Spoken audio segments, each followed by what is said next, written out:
everybody. And Colin Krieger is back in studio. You kind of had a refresh from spring break. Yeah, to take a break. But, you know, there was a big event, the Pawty at Zachary's, and we have a few pictures. Can we pull that up on our timeline to look at all the fun? So you went to the event as well, correct? Yeah. Doug and I at Zachary's came up with the idea about 7 years ago, and the Humane Society has really taken it to task. Yeah. And they do a heck of a lot of work going out in the community getting sponsors. I think we had over 40 sponsors. They gathered a whole bunch of stuff for donations, and I believe we raised somewhere over $40,000, which is incredible. Great to hear. I saw a lot of videos on Facebook, and everyone seemed like they were having a lot of fun. So it's also spring break. Yes. So some local schools are in break while others are in intersession. So there's some things in Lowndes County for families to do. So tell us about that. All right. So the New Hope Festival. This is the first annual New Hope Festival. Let's start with the spring break thing. I forget I'm new to this. I'm getting on camera.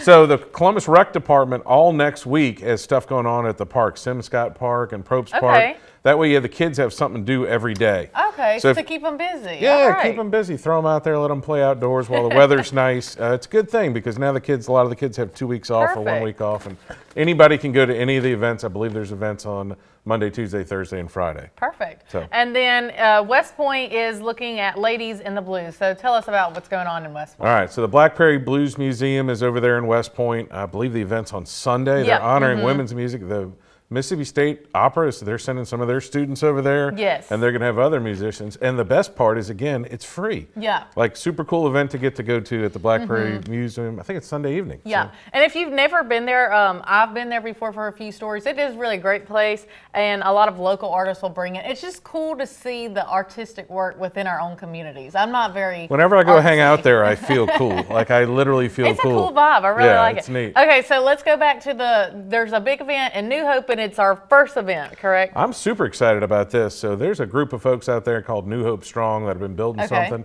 They did the big Christmas tree deal this year, and they had like 700 or 800 people show up for that. So this weekend, it's a 2-day event. It's free. Friday night, The Greatest Showman, the Hugh Jackman film based on my life story. It's a free movie, free popcorn, all that sort of stuff. And then Saturday, they have over 80 vendors out there at the community center, and they've got a car show and all kind of stuff. And again, it's free for the kids to go, and it benefits the New Hope Strong and the New Hope Band, which will be out there grooving a little too. So. And we do have something in store also for wine fans, correct? Yes. As my wife made sure this gets on the news again. The Greater Starkville Development Partnership does this quite often, probably 6-7 times a year. So called Starkville Untapped, and you can go on their Facebook page or contact them to get tickets. They have craft beer and wine, and you go around each restaurant and have a little sippy sip. And they have all kind of giveaways and cool things like that. And so that starts at Friday, 5:30. Okay, that's a pretty good time. Yeah, get a babysitter, go walk around. The weather's nice. You said you and your wife have been to it? Yes, we have. So with it, are y'all able to walk to these restaurants, or are we going to have to Uber to them? Oh, all of them are pretty contained right there, so it's a pretty easy just stroll. To make sure people we don't want to drink and drive. And Starkville's got a lot of Ubers, so when you need a ride home, you're in pretty good shape. So. And so I also want to know, you were in your first play. Yes. We were talking it up. So how did it go? It went pretty well. You know, luckily stage fright for me wasn't a problem, but it was the first time singing, and the Golden Triangle Theater Group is just incredible. So they sold out all 3 shows. So they had somewhere in the neighborhood of 800 people total come out there. They were singing and dancing. I had a beard. It was amazing. There's some footage online somewhere that people are either going to use to promote me or blackmail me with, one of the two. Did the shows, do you believe it felt like it got easier as you did some more reps? Yes.